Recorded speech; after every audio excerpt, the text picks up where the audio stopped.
Assalamualaikum warahmatullahi wabarakatuh. Alhamdulillahirabbil alamin. Assalatu wassalamu ala asyrafil anbiya'i wal mursalin wa ala alihi wa ashabihi rasulillahi ajmain. Asyhadu an la ilaha illallah wahdahu la syarikalah wa asyhadu anna Muhammadan abduhu wa rasuluh la nabiyya ba'dah amma ba'd. 91,1 FM Radio Robani Merajut Ilmu dan Peradaban Generasi Robani dan pemirsa KMTV dimanapun Anda berada. Alhamdulillah kita kembali berjumpa di program Diktat Dialog Ilmuwan Islam bersama Ustadz. Untuk kesempatan pagi hari ini kita sudah memasuki episode ke-42. Alhamdulillah.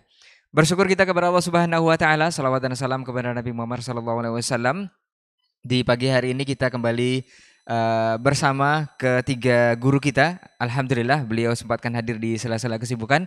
Kita akan membahas sebuah bahasan atau judul yaitu teladan ilmu bukan hanya teori. Ini kita singkat dalam bahasa Ocu atau bahasa Kampar. Alhamdulillah kebetulan narasumber kita ketiganya adalah asli putra daerah Kampar. Seperti apa dan bagaimana nanti bahasan kita akan kita bincangkan atau kita dengarkan pembahasan dari masing-masing narasumber selama lebih kurang 1 jam ke depan insya Allah bersama ketiga narasumber kita. Dan antum nanti di sesi kedua jika memungkinkan di 082174 909 911 bisa bersoal jawab nantinya melalui pesan singkat di layanan WhatsApp. Taib, untuk tidak memperpanjang mukadimah kita langsung sapa saja masing-masing guru kita untuk hari ini. Ada Ustadz Dr. Dasman Yahya Ma'ali LCMA Hafizahullah Ta'ala. Assalamualaikum Ustadz. Khair Ustadz ya. Alhamdulillah. Taib. Kemudian Ustadz Dr. Hidayatullah Ismail LCMA Hafizahullah Ta'ala. Assalamualaikum Ustadz. Kabar baik Ustaz. Alhamdulillah. Kemudian Ustadz Dr. Helmi Basri LCMA Hafizahullah Ta'ala. Assalamualaikum Ustaz. Baik Ustaz ya. Taib. Kemudian kita akan lanjut kepada pembahasan untuk kesempatan hari ini. Untuk tidak memperpanjang mukadimah, kita akan langsung saja dengarkan penjelasan atau pendahuluan dari guru kita Ustadz Dr. Dasman Yahya Ma'ali LCMA Hafizahullah Ta'ala. Fal yatafadhal mashkur Ustaz. Nah.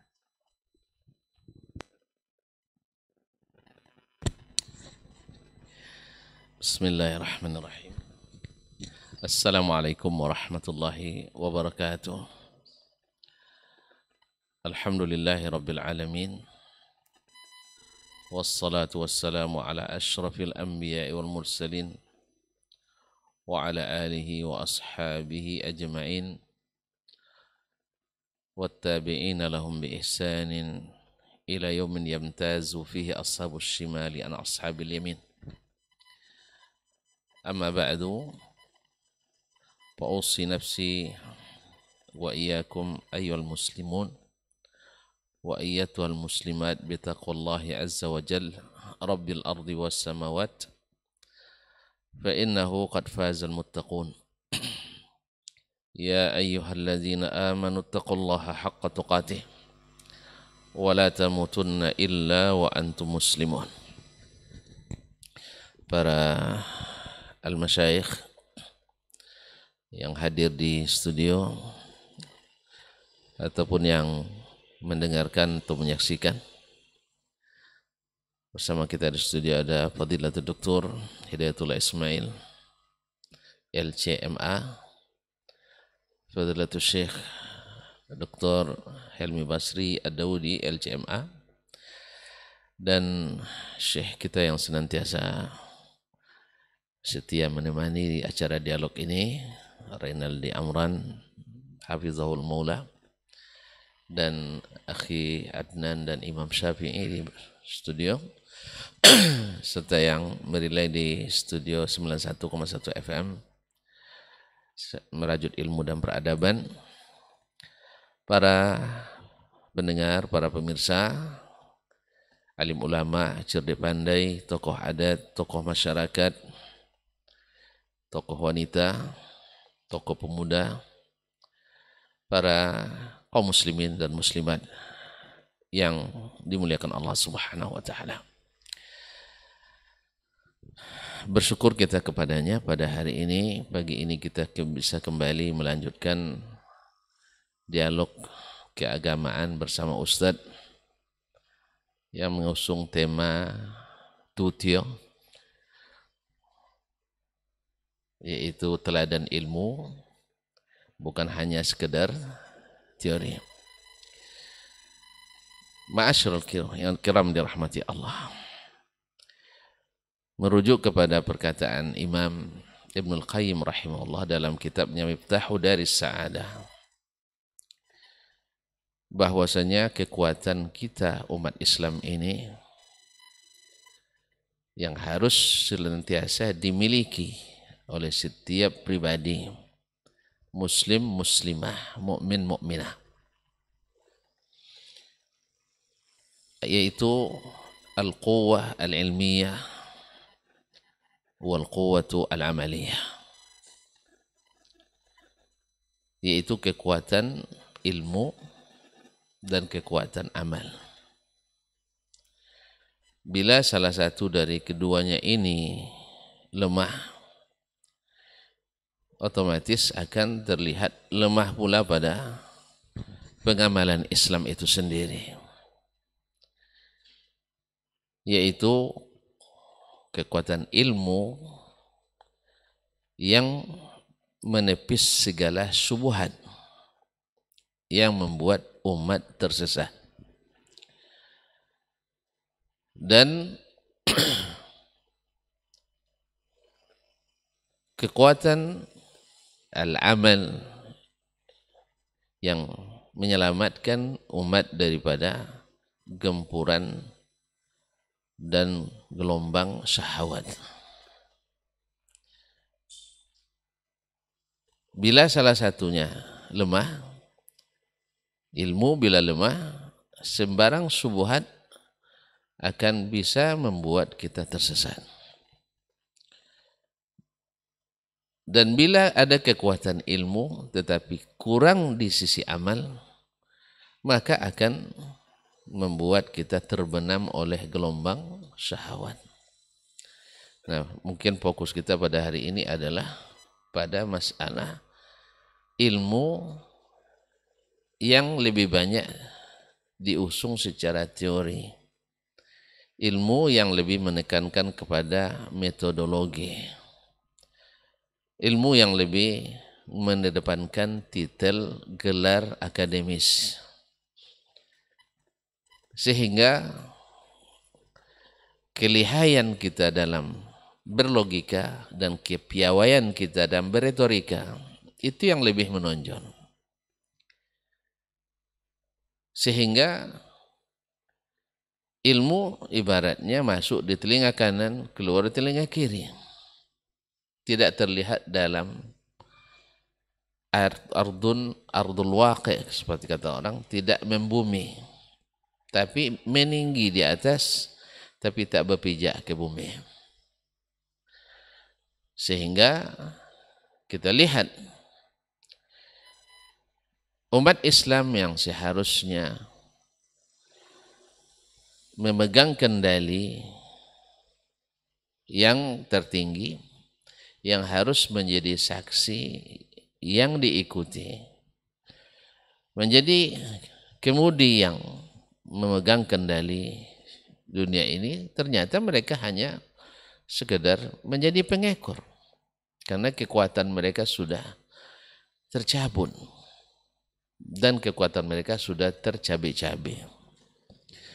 Di ilmu banyak syubhatnya, di amal lebih dominan syahwatnya, sehingga tidak jarang ada ungkapan dari para ahli yang sering berkeliaran, berjalan jauh ke berbagai belahan dunia.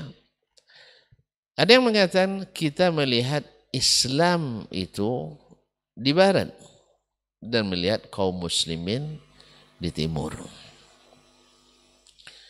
Mereka melihat Islam di barat dan melihat kaum muslimin di timur. Walaupun sebenarnya ungkapan ini juga tidak benar. Karena yang mengatakan itu melihat dari sisi atau salah satu dari sisi, yaitu sisi muamalah, sisi ketertiban, sisi tersistem, sisi akal budi, bukan di sisi agama dan akidah serta ibadah. Alhamdulillah umat Islam masih kokoh dan berakidahnya, dan juga alhamdulillah masih taat dalam beribadahnya secara umum. Tidak mungkin orang barat lebih taat beribadah daripada orang timur. Tapi memang yang dilihat orang, meminjam perkataan Syaiban bin Farrukh atau Abu Bakar al-Warraq, mereka mengatakan atau ditanya, afwan, Marub bin Al-Karhi ketika ditanya, ayyuhuma ahabbu ilaika, rajulun abidun sayyi'ul khuluq, atau rajulun laisa bi'abidin hasanul khuluq. Mana yang lebih kau suka? Orang ahli ibadah, rajin beramal, rajin beribadah, tapi akhlaknya buruk. Atau rajulun laisa bi'abid, seorang yang bukan ahli beribadah, artinya ibadahnya biasa-biasa saja, tapi hasanul khuluq, akhlaknya baik.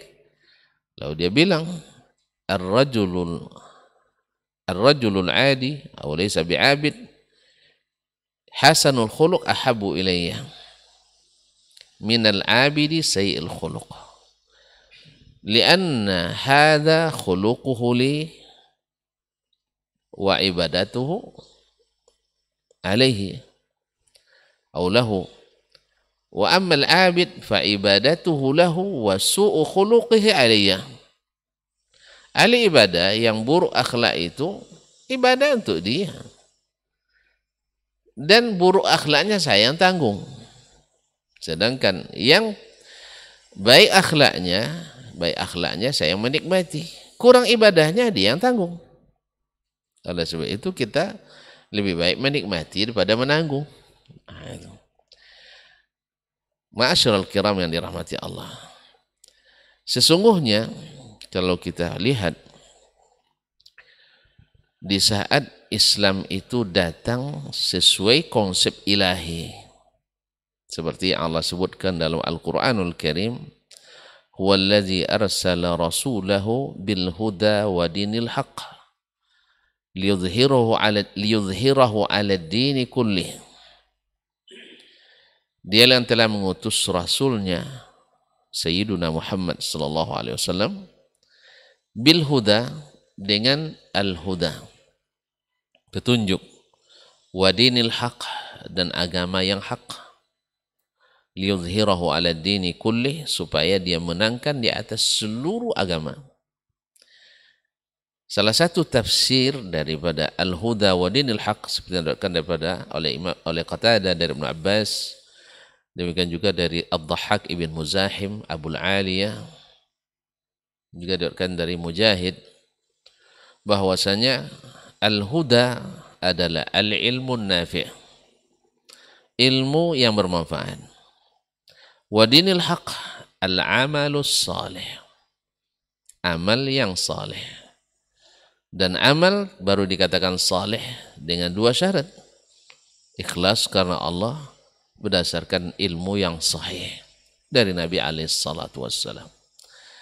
Jadi misi Nabi SAW mengajarkan hidayah, ilmu yang bermanfaat, dan harus berbuah amal yang saleh, yaitu praktek aplikasi nyata dari ilmu itu. Ketika itu terjadi, maka agama ini menjadi lebih tinggi. Seperti kata Nabi, al-islamu ya'lu wa la yu'la alaih. Islam itu pasti tinggi, tidak ada yang bisa mengatasinya. Dengan keadaan seperti itulah keistimewaan yang Allah berikan kepada Nabi sallallahu alaihi wasallam, nusirtu birru'bi masirata syahr. Saya ditolong Allah dengan meletakkan rasa takut kepada musuh yang jauhnya sebulan perjalanan. Karena apa? Karena mereka kuat ilmunya, tentu kokoh akidahnya, kemudian hebat amalnya, artinya seluruh amalannya berdasar dan berdalil, bukan berteori dan berretorika. Jadi ilmu kokoh, amal hebat, orang segan. Sebenarnya dalam kehidupan sehari-hari ada dua orang berilmu, satu beramal dengan ilmunya, satu tidak mengamalkan ilmunya. Otomatis semua kalangan, baik dari kalangan berilmu maupun yang tidak berilmu, akan lebih segan pada yang mengamalkan ilmunya. Kalau yang tidak, pasti itu tutio katanya. Nah, itulah tutio. Artinya orang kita kan bilang tutio. Jen berilmu tapi tidak diamalkan. Inilah hasilnya. Tapi kalau ilmu diamalkan, lain lagi, bukan tutio nanti dibilang orang. Begitulah seharusnya. Orang akan menghormati orang-orang yang mengamalkan ilmunya, yang sesuai bicara dengan kerjanya. Tidak banyak cakap, tetapi bekerja cakap. Oleh itu kaum muslimin, kaum muslimat dirahmati Allah, diriwayatkan Imam Al-Khatib Al-Baghdadi rahimahullah menulis kitab Iqtida'ul Ilmil Amal. Konsekuensi ilmu itu adalah amal. Karena memang ilmu tak diamalkan, hanya sekadar teori dalam kitab, teori dalam tulisan, menghasilkan gelar-gelar tapi kosong. Maka akan lebih hebat orang-orang yang mengamalkan ilmunya walaupun tidak bergelar. Siapa yang bisa menghilangkan nama Abu Hanifah rahimahullah dari kancah sejarah Islam? Ya, dia mengamalkan ilmunya sampai bukan hanya dari sisi fikih saja, tidak. Pernah dalam suatu perjalanan dikisahkan oleh Imam Al-Khatib Al-Baghdadi juga dalam Al-Fiqh wal Mutafaqih. Mereka lama berjalan mencari ilmu. Tiba-tiba mereka kangen atau rindu nak makan roti pakai minyak zaitun. Minyak zaitunnya ada, tapi wadah untuk meletakkan minyak itu enggak ada. Mereka hanya bawa supra. Orang masih berpikir Abu Hanifah sudah menggali tanah, pasir. Menggali, dibuatnya lekukan. Yang namanya minyak kan suka tempat-tempat yang berlekuk. Nah, gitu. Kalau tidak terserak. Lalu dia letakkan supra di atasnya, tuangkan minyak di atasnya. Sampai teman-temannya bilang, anta imamun fi kulli syai, hatta fi ta'am. Ya, kamu memang jadi imam dalam segala hal. Waktu makan pun jadi imam. Ada solusi. Ya, bukan hanya teori, tapi nampak langsung hasilnya. Jadi inilah mereka kaum muslimin. Baginda Rasulullah sallallahu alaihi wasallam, dia adalah seorang muallim, kemudian juga amil. Dalam musafir, beliau tidak menikmati atau tidak berbahagia di atas penderitaan saudara-saudaranya, sahabat-sahabatnya. Tuan-tuan tahulah pekerjaan yang termasuk paling sulit di padang pasir itu adalah mencari kayu bakar. Maka ketika berhenti nak memasak, beliau yang tunjuk, saya cari bagian kayu bakar. Para sahabat nak mau sebenarnya, Rasulullah istirahat sajalah, tapi tidak, beliau katakan saya yang cari kayu bakarnya. Apa beliau pilih itu? Karena mencari kayu bakar di padang pasir khususnya di malam hari, di samping sulit juga berbahaya. Sampai-sampai ada keedah kahati bilailin, seperti orang cari kayu bakar di malam hari, dikira kayu ternyata ular, sehingga dipatoknya tangan kita. Dan Nabi SAW pilih yang itu. Ketika dalam kondisi lapar, para sahabat juga kelaparan, Nabi kelaparan, disiapkan makanan untuk Nabi SAW. Beliau kasih makan yang pasukannya dulu sampai selesai. Kalau 6-7 orang mungkin kita sabar juga menunggu. Ini enggak, 1.600 orang pasukan yang harus dia kasih makan dulu baru beri makan. Subhanallah sallallahu alaihi wasallam. Nah, di saat itu sahabat pun berlomba-lomba untuk mengamalkan ilmu tersebut. Sehingga mereka bukan orang-orang bingung seperti kata hari ini. Diriwayatkan dari Sahal bin Abdullah Tustari, "An-nasu kulluhum sukara illa al-ulama." Manusia ini seluruhnya seperti orang mabuk. Tidak tahu apa yang nak dibuat. Ada duit banyak, tapi tidak tahu nak diapakan uang itu. Padahal kalau orang berilmu dan amalkan ilmunya, uang seberapa pun bisa habis semua ya Ustaz, untuk kebaikan. Cuman masalahnya kita yang ada ilmunya tapi tidak ada pula uangnya kadang-kadang itu. Itu yang bahaya. Kalau untuk menghabiskan dalam kebaikan, insya Allah sangat mudah. Wa kullu al-ulama hayara. Dan seluruh ulama itu pasti bingung, seperti orang kebingungan. Illal amilun. Kecuali yang mengamalkan ilmunya. Orang mengamalkan ilmu tak pernah bingung. Makanya kita lihat, di dunia nyata hari ini, siapapun orang yang mau mengamalkan ilmunya, dia tidak bingung. Apa sebab? Karena dia bukan mencari teori, tapi mencari praktis dan aplikasi. Dicarinya ilmu ke pusatnya, ainul ilmi. Sehingga bila ada berita, dia langsung yakin. Ada perintah, dia langsung terima. Ada larangan, dia langsung jauhi. Anjuran dia teladani. Semampu yang Allah beri. Wattaqullah au fattaqullah mastata'tum. Tetapi ada orang bingung dengan berbagai pendapat. Ujung-ujungnya tak dapat. Dia bingung, mana diamalkan ini, marah yang ini. Diamalkan ini, tak senang yang ini. Diamalkan ini, kritik yang ini. Sehingga akhirnya berteori dan berretorika. Tapi tidak nampak dalam amal nyata. Yang seperti ini adalah orang-orang bingung yang tidak bisa menjelaskan, walaupun ilmu tinggi tapi tidak bisa menentukan mana yang harus diikuti dan mana yang harus dikuatkan. Karena apa? Lemah dari sisi amal. Padahal kalau kita kaum muslimin, kaum muslimat, para pendengar, para pemirsa yang dirahmati Allah Subhanahu wa taala, kembali ke zaman Nabi dan para sahabatnya dulu, mereka tidak menghabiskan waktu dengan perdebatan panjang yang tak berbuah, kecuali hanya sedikit senang bisa mengalahkan kawan atau melihatkan hujah. Tapi mereka lebih fokus pada dapat ilmu, diamalkan, kemudian didakwahkan, dan seterusnya. Nah, inilah sebenarnya yang harus masuk ke kurikulum kita. Ilmu yang bisa, menurut istilah orang sekarangnya, bisa dibumikan. Ilmu yang nampak. Makanya para guru, para dosen, para pimpinan instansi dan sebagainya, Anda punya ilmu, ya. Contohkan ketika mendengar azan dikumandangkan. Ini contoh mudah saja. Azan dikumandangkan, ya, berhentikan kegiatan, ajak anak-anak didik kita menuju rumah Allah. Sederhana, tetapi kesannya luar biasa. Mohon maaf, Allah memanggil kita dan ilmu yang kita tuntut ini untuk dilaksanakan. Tinggalkan kelas kita, pergi ke rumah Allah SWT. Tidak habis waktu kecuali paling lama 25 menit atau 30 menit.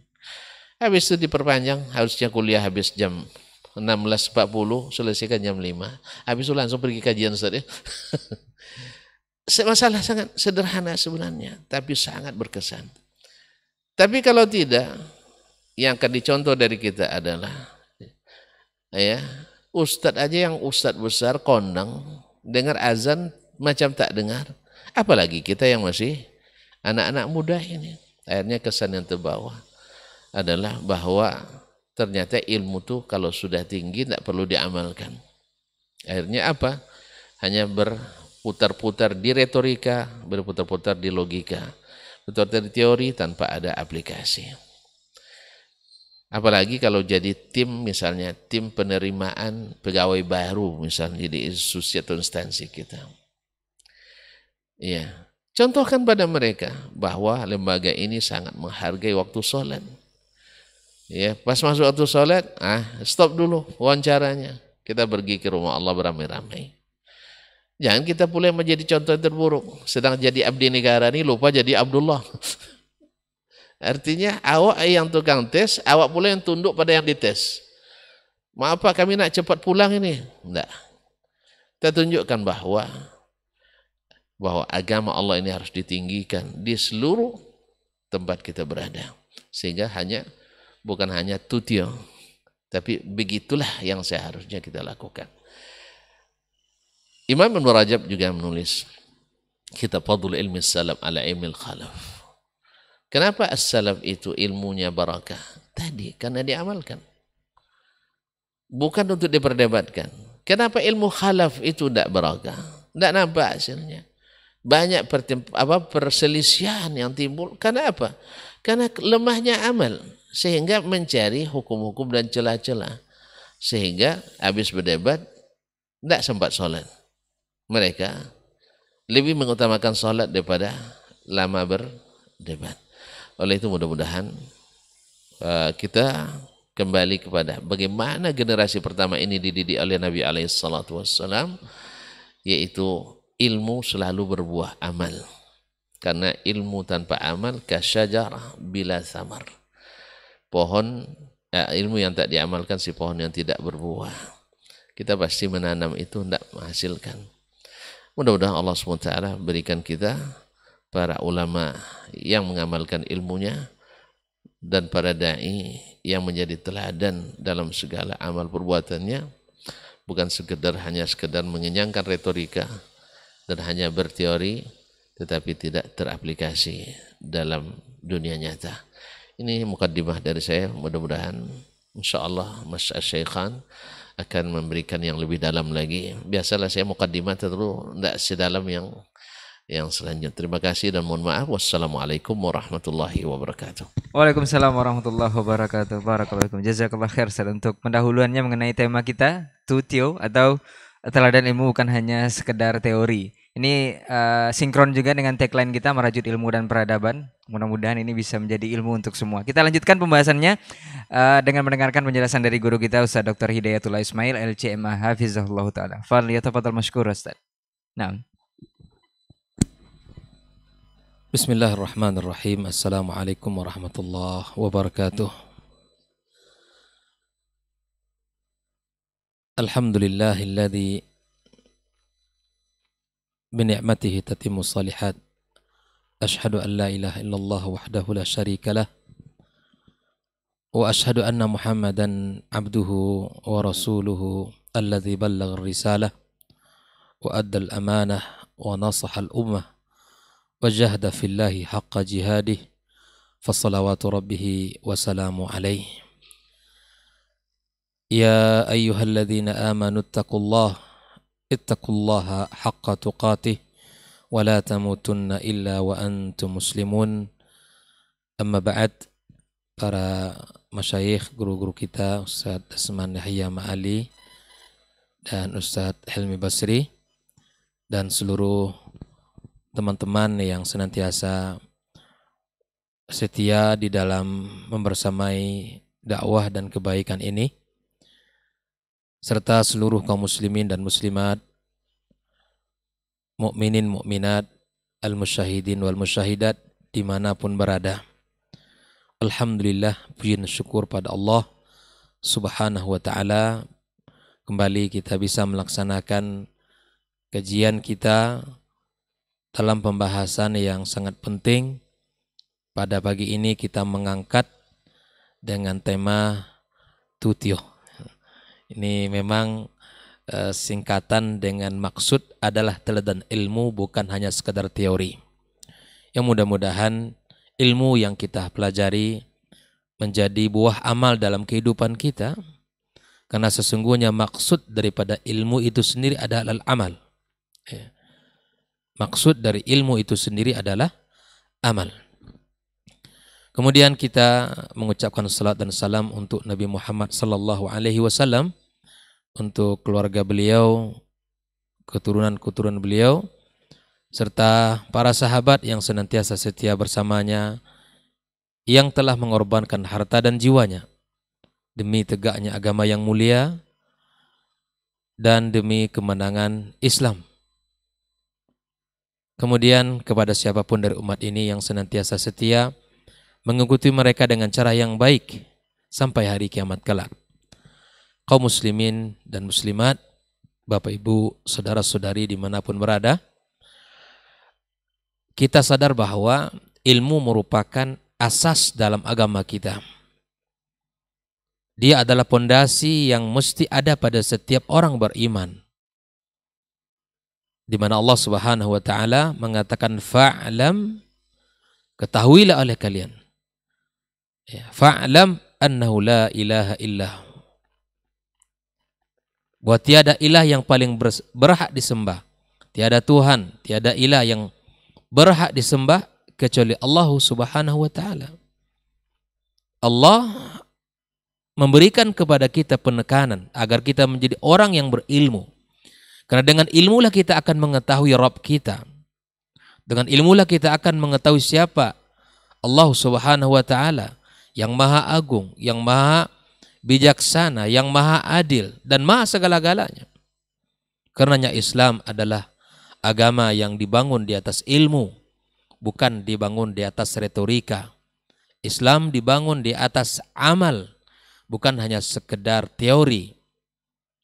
Makanya kalau kita lihat di antara doa yang selalu dibaca oleh Rasulullah sallallahu alaihi wasallam di dalam doa yang dinukilkan yang diriwayatkan oleh Ummu Salamah radhiyallahu taala anha, di mana Nabi sallallahu alaihi wasallam ketika berada di pagi hari dia selalu membaca doa ini.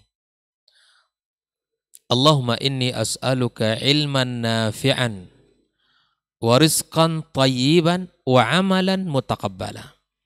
Dalam riwayat yang lain wa amalan salihah. Hadis ini diriwayatkan oleh Imam Ahmad dalam kitab Musnadnya, Ibnu Majah dalam kitab Sunannya. Di mana Rasul sallallahu alaihi wasallam memulai meminta kepada Allah, yang pertama diminta adalah ilmun nafi'. Karena sesungguhnya ya Nabi mengajarkan kepada kita meminta, yang pertama diminta kepada Allah ilmu nafi', mendahulukan ilmu yang bermanfaat daripada permintaan terhadap rezeki dan amal yang diterima. Kenapa demikian ikhwah fillah? Karena dengan ilmulah kita akan bisa mengetahui mana rezeki yang halal, mana rezeki yang haram. Mana jalan yang baik, mana jalan yang buruk. Dan dengan ilmulah kita akan mengetahui mana amal yang diperintahkan oleh Allah, amal saleh yang dituntun dalam syariat, dan mana amal taleh, amal yang tidak diperintahkan. Dengan ilmulah kita akan semua mengetahui itu. Ya, makanya Nabi SAW meminta kepada Allah Subhanahu wa taala ilman nafi'an sebelum meminta rizqan tayyiban wa amalan mutaqabbala. Karena ketika ilmu sudah tahu, sudah punya, dan dia mengamalkan ilmu itu, di dalam mencari rezeki pasti mencari yang halal, mencukupkan diri pada sesuatu yang dihalalkan Allah Tabaraka wa Ta'ala, walaupun dari sisi jumlah sangat sedikit. Dia akan mencukupkan diri dengan itu. Dan dia akan berusaha untuk menghindari amal-amal yang tidak diterima Allah. Amal-amal bid'ah, khurafat, kesyirikan, itu akan ditinggalkan dengan senang. Karena dia tahu ilmunya. Makanya itulah di mana Islam harus dibangun di atas ilmu dan di atas amal. Dan sebagaimana kalau kita lihat ya di dalam sejarah Rasul Shallallahu Alaihi Wasallam, itu kita akan dapatkan sangat banyak. Di mana ayat yang pertama turun kepada Nabi kita SAW itu adalah ayat yang bicara tentang ilmu itu sendiri. Karena agama tanpa ilmu itu akan menjadikan kita tersesat. Dan ilmu tanpa amal akan menjadikan kita murka.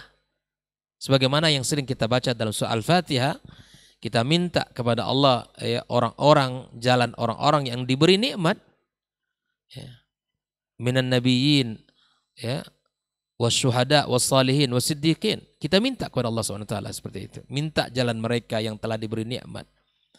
Jalan para nabi, para siddiqin, para syuhada, para salihin. Dan kita minta dihindari dari jalan yang dimurkai. Siapa mereka ini? Orang-orang al-Yahud.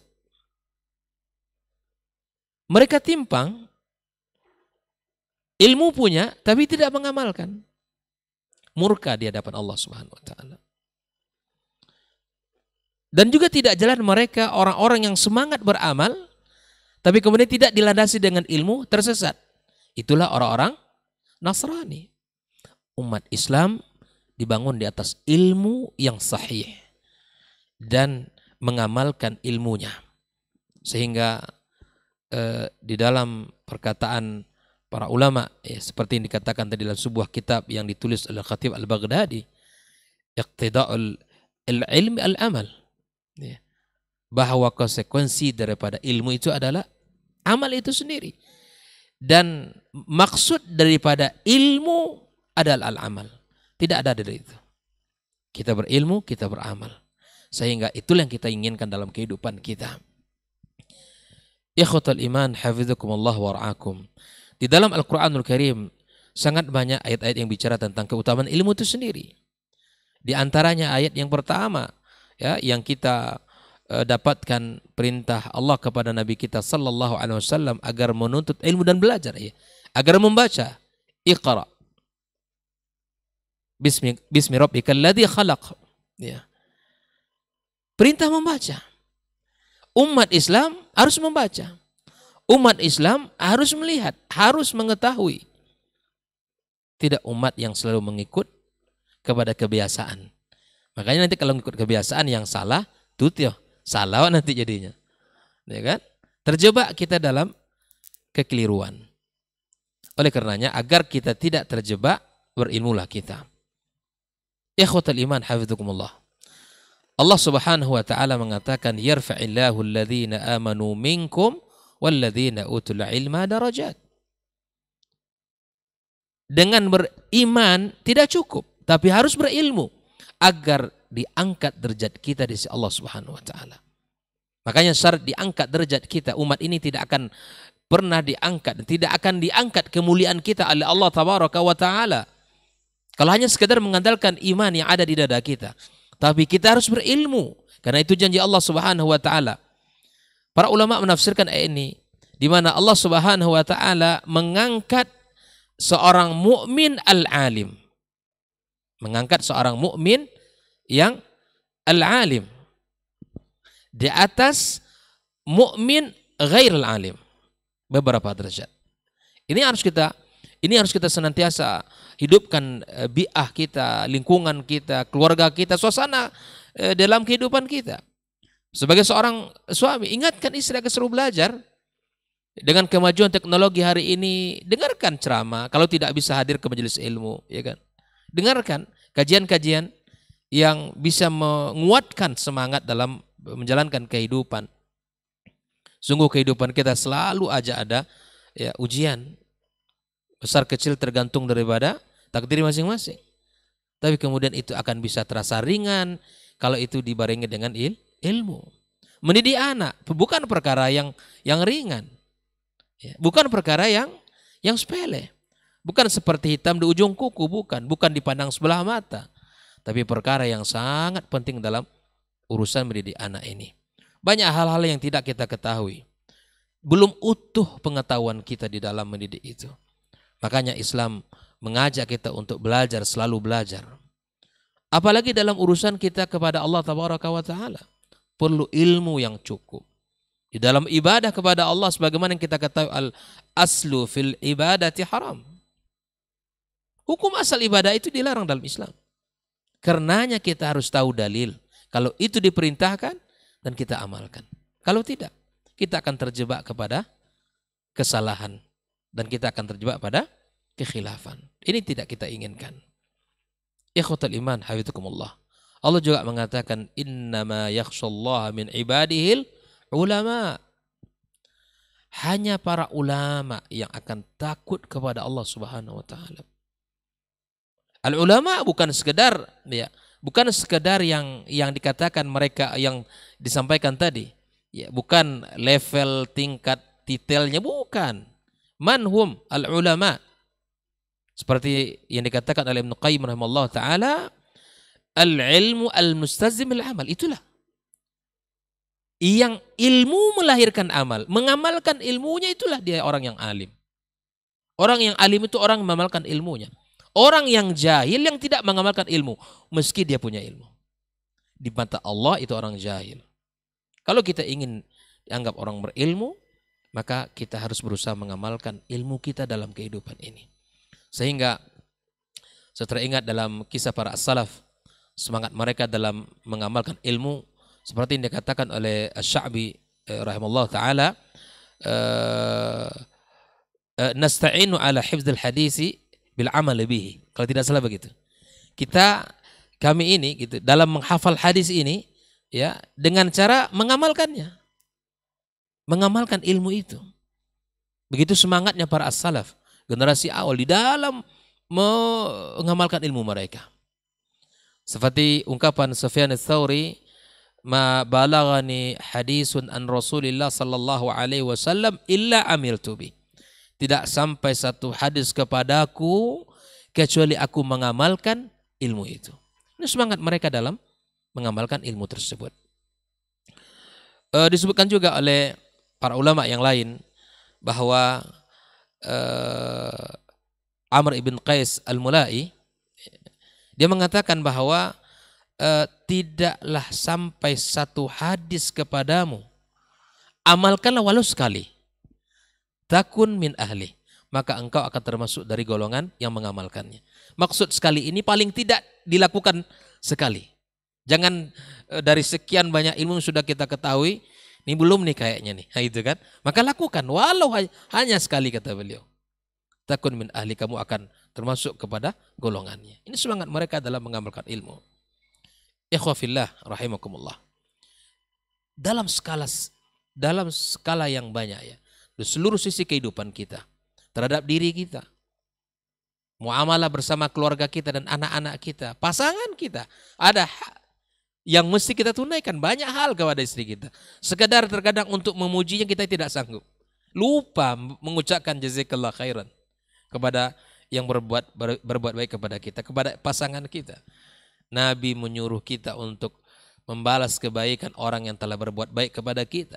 Tapi untuk istri kita terkadang kita susah mengucapkan terima kasih dan seterusnya. Banyak hak yang kita abaikan. Hak anak-anak kita, hak guru-guru kita, hak orang-orang berilmu yang mesti kita doakan mereka, yang mesti kita muliakan, yang mesti kita jaga aib mereka. Hak sahabat, hak tetangga. Banyak hal yang mesti kita jaga dalam kehidupan kita ini, yang mesti kita amalkan dari ilmu-ilmu yang sudah kita pelajari selama ini. Maka ikhwafillah rahimakumullah, kalau kita ingin cerita tentang semangat para salaf di dalam mengamalkan ilmu, sungguh sangat banyak sekali. Ya. Tidak bisa tidak akan cukup waktu untuk bisa kita menceritakan semuanya. Tapi begitulah, paling tidak penekanan yang bisa kita ambil bahwa jika ada satu ilmu yang sampai kepada kita pagi ini misalnya, amalkan. Amalkan mana ilmu yang belum pernah kita amalkan dari banyak yang teori ilmu yang sudah kita pelajari, agar kita tidak termasuk tutio tadi. Ya, tidak hanya sekadar teori, tapi ada teladan ilmu. Maka kita mencoba mengamalkannya. Ikhwafillah rahimakumullah, bahwa al-amalu, ya, amal itu adalah sebab di mana akan kokohnya ilmu kita. Nah ini, jadi ternyata ada orang yang, saya ini kok belum terasa ada ilmu, mungkin ada yang kurang, belum maksimal mengamalkan. Kapan kita berasa ada ilmu? Di saat kita mengamalkan. Sebagaimana ungkapan para ulama, hatafal ilmu bil amal. Ya, wa in ajaba wa illa irtahal, gitu Ustaz ya. Ilmu itu akan terikat kuat dengan kita apabila dia diamalkan. Kalau tidak, pergi dia. Gitu kan? Udah lama belajar nih, sering duduk majelis ilmu. Banyak kitab sudah ditamatkan, ya kan? Dalam hadis, aqidah, fikih, Masya Allah. Tapi kemana ilmu itu, Ustaz? Ada hal yang kurang dalam kehidupan kita. Yaitu al-amal. Al-amal. Oleh ikhwafillah rahimakumullah, tentu ini nasihat untuk diri anak sendiri dan kita semua, yang mudah-mudahan dengan ilmu-ilmu yang sudah kita pelajari, kita belajar untuk mengamalkannya dan kita bersungguh-sungguh di atas amal tersebut. Kemudian ilmu adalah kunci di mana kita akan mendapatkan banyak kebaikan, karena dia adalah cahaya dalam kehidupan. Dia adalah cahaya di dalam perjalanan kita menuju Allah Subhanahu wa ta'ala. Makanya sinkron antara ilmu dan amal itu harus ada terus. Karena ilmu itu tidak akan terasa manfaatnya sampai kita mengamalkan. Ada nasihat dari Abu Darda radhiyallahu ta'ala anhu, qal la takun aliman, ya, engkau tidak akan menjadi seorang alim hatta takun muta'alliman, sampai engkau menjadi seorang pelajar penuntut ilmu yang baik. Wala takun muta'alliman hatta takuna amilan. Engkau tidak akan menjadi seorang penuntut ilmu sejati sampai engkau menjadi orang yang mengamalkan ilmu itu sendiri. Nasihat yang sangat mahal untuk kita semua ikhwafillah. Semoga sisa usia kita adalah sisa-sisa yang barokah, yang selalu lahir karya-karya kebaikan. Ya, baik itu dari lisan-lisan kita ataupun mungkin dari kekuatan tangan kita.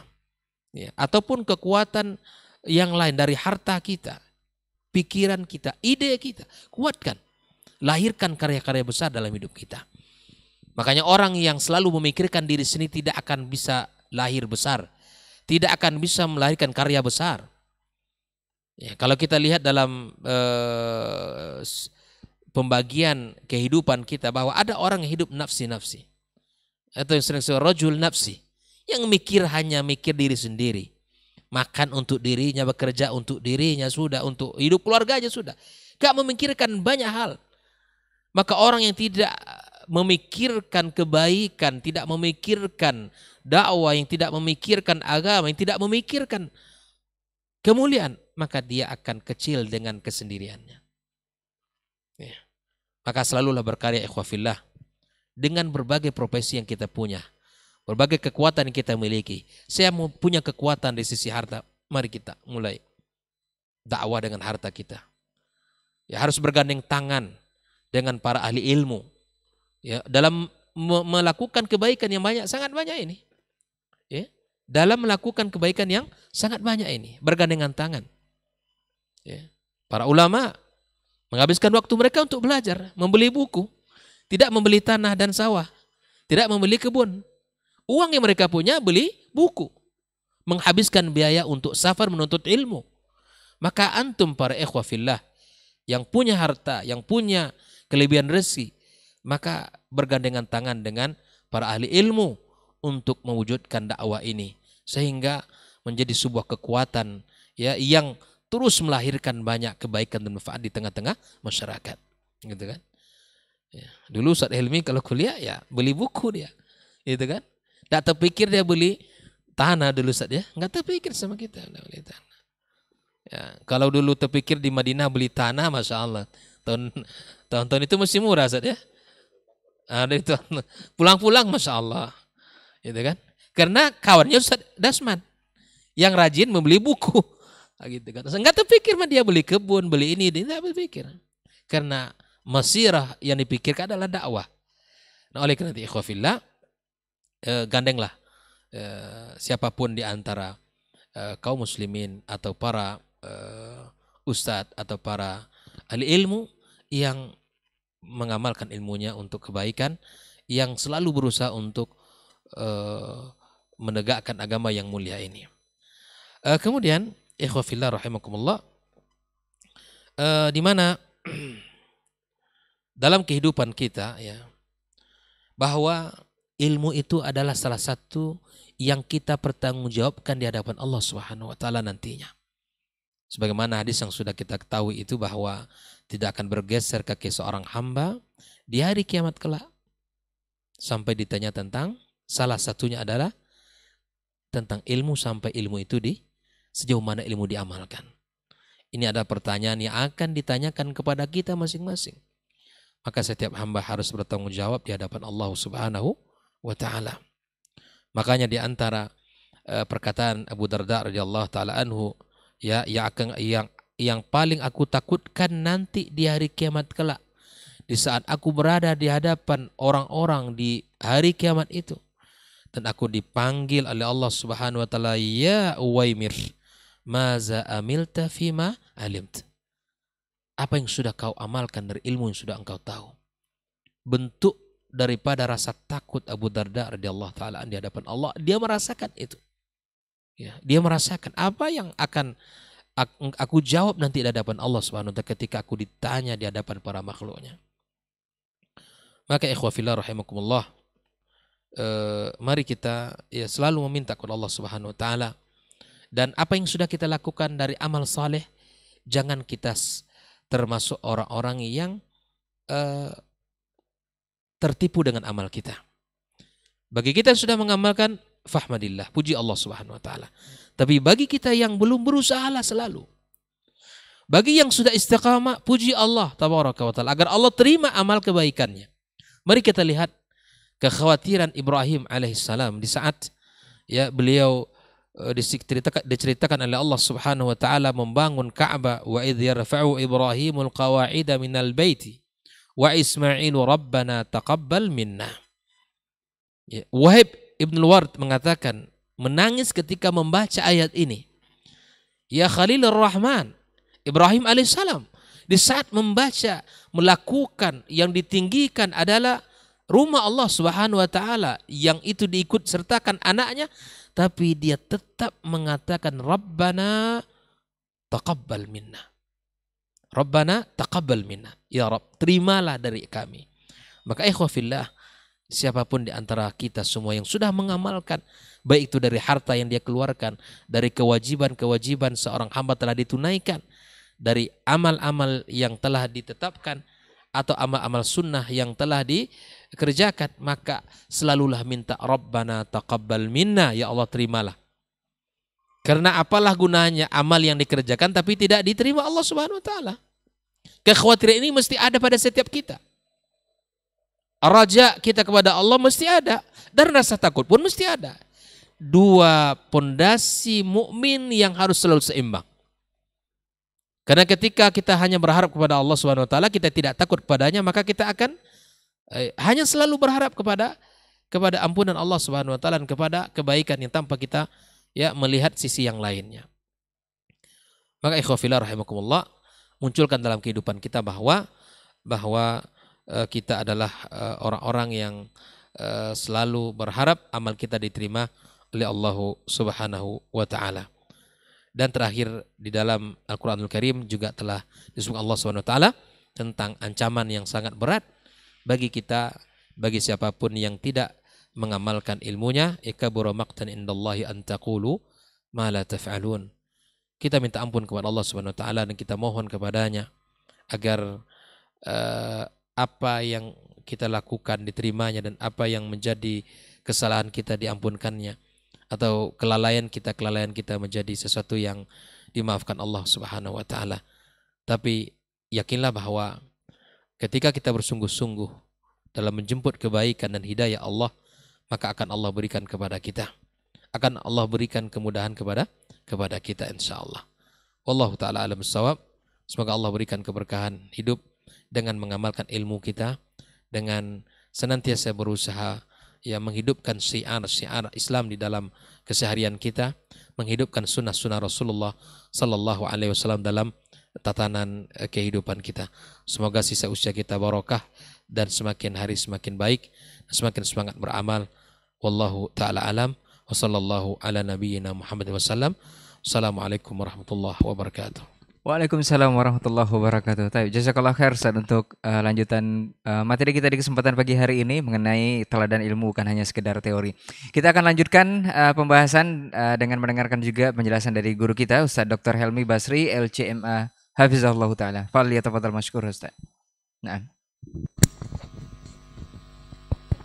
Bismillahirrahmanirrahim. Assalamualaikum warahmatullahi wabarakatuh. Alhamdulillahirabbil alamin wal aqibatu lil muttaqin wala udwana illa 'alal zalimin. Asyhadu an la ilaha illallah wahdahu la syarikalah wa asyhadu anna Muhammadan 'abduhu wa rasuluhu la nabiyya wa la rasula ba'dah. Guru-guru kita yang mulia, Dr. Dasman, Dr. Hidayatullah, semoga Allah selalu menjaga mereka.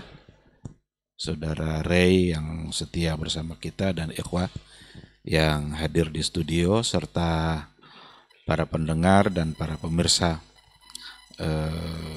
KMTV dan pecinta Radio Robbani dimanapun berada.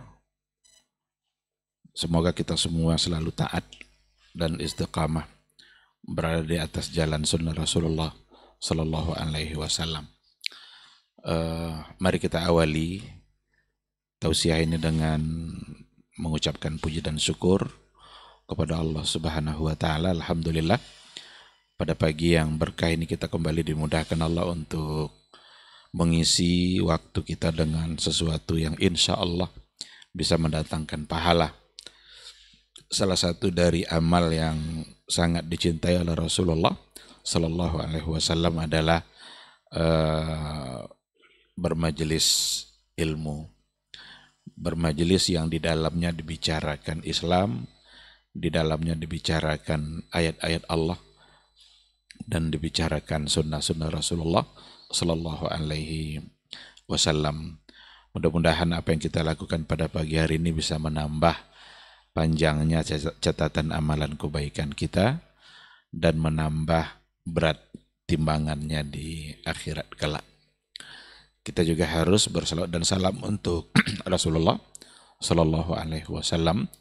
Allahumma salli ala Muhammad wa ala ali Muhammad. Tiada henti-hentinya kita untuk berselawat kepada sosok yang sangat kita cintai dan sangat mencintai kita. Mudah-mudahan cinta kita kepada beliau membuat kita bisa selamat di padang mahsyar, membuat kita bisa bersama-sama dengan beliau, membuat kita bisa mendapatkan syafaatnya dan bisa mendapatkan minuman yang dituangkan langsung oleh beliau dari telaganya. Amin amin ya rabbal alamin.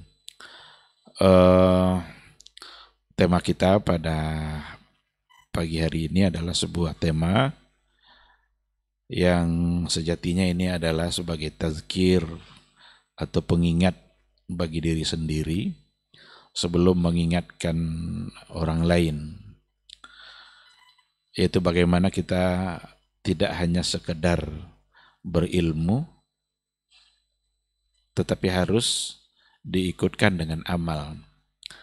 Tidak boleh hanya sekedar berhenti pada tataran teori, tetapi harus sampai pada aplikasi yang judulnya disingkat dengan tutio. Saya ingat kalau kata-kata tutio ini kalau waktu kecil dulu, kalau jatuh, tutio kata orang tua kita kan. Nah, tapi ternyata tutio itu pada saat ini sangat berarti sekali untuk kita bahas.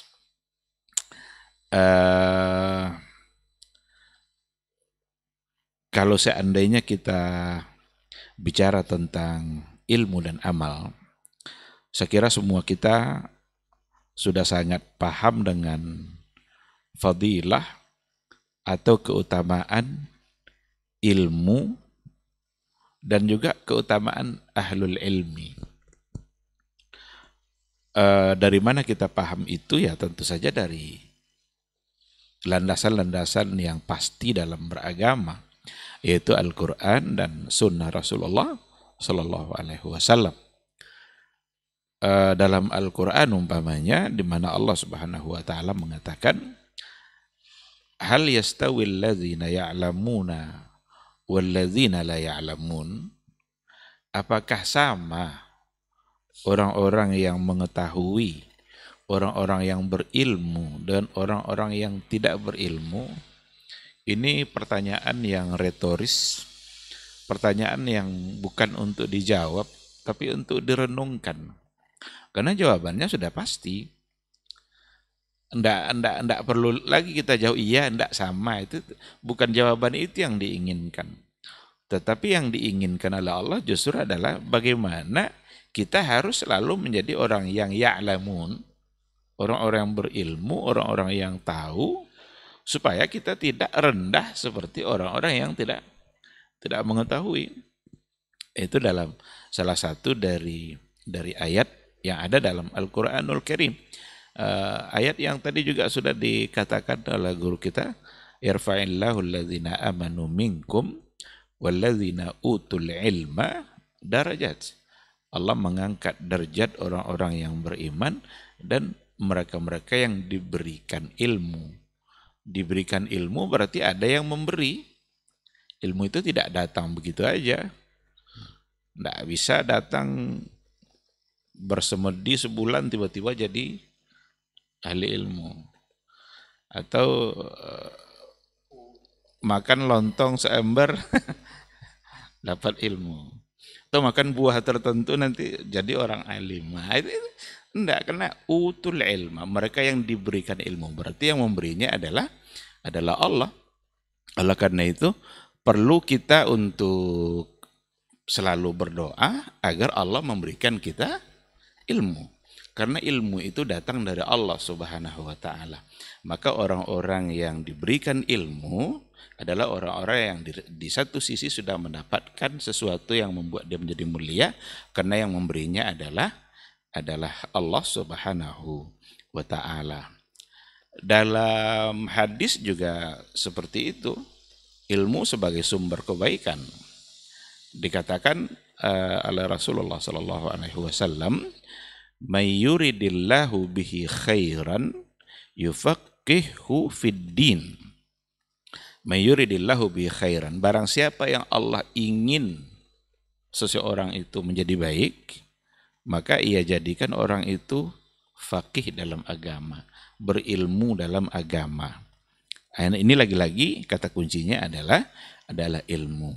Namun satu hal yang perlu diketahui dari semua ayat yang bicara tentang ilmu, itu sesungguhnya yang dimaksud bukanlah hanya sebatas ilmu, tapi adalah ilmu yang diamalkan.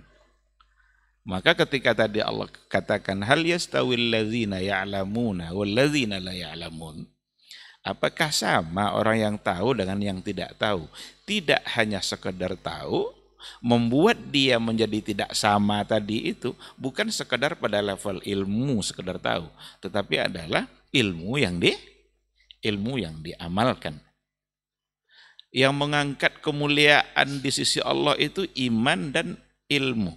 Ilmu itu tidak sebatas pada pengetahuannya saja, tetapi diikutkan dengan pengamalan. Yang membuat ia menjadi baik itu ketika dikatakan may yuridillahu bihi khairan yufaqihu fid din. Mereka paham, mengerti tentang agama. Itu tidak hanya sekedar ilmu, tetapi adalah ilmu yang diamalkan. Tiadalah artinya nanti sebuah ilmu kalau seandainya dia tidak diamalkan. Bahkan kalau seandainya ilmu itu justru kalau tidak diamalkan, jangan-jangan ilmu itu justru nanti akan menyulitkan dia yang berilmu disebabkan oleh dia tidak mengamalkan apa yang dia tahu.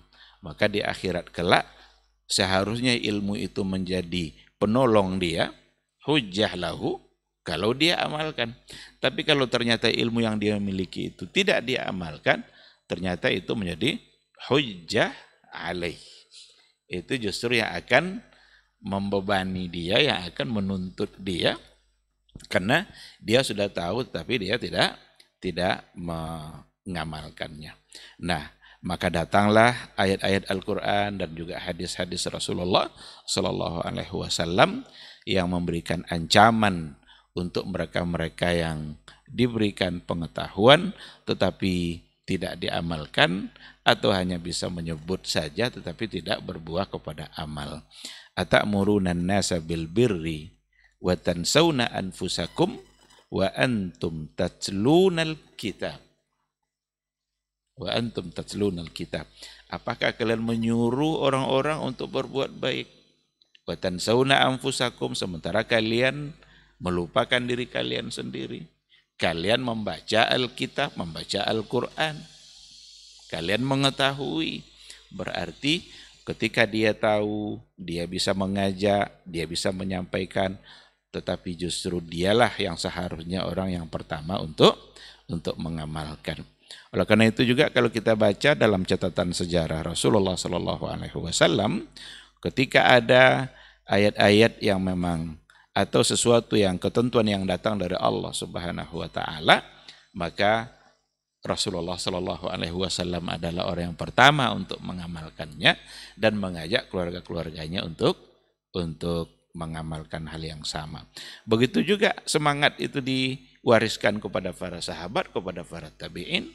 Itu Hasan al-Basri rahimahullah pernah didatangi oleh jamaahnya, oleh masyarakat, agar beliau berkhutbah di Jumat itu isinya adalah fadilah memerdekakan hamba? Katanya, iya, insya Allah.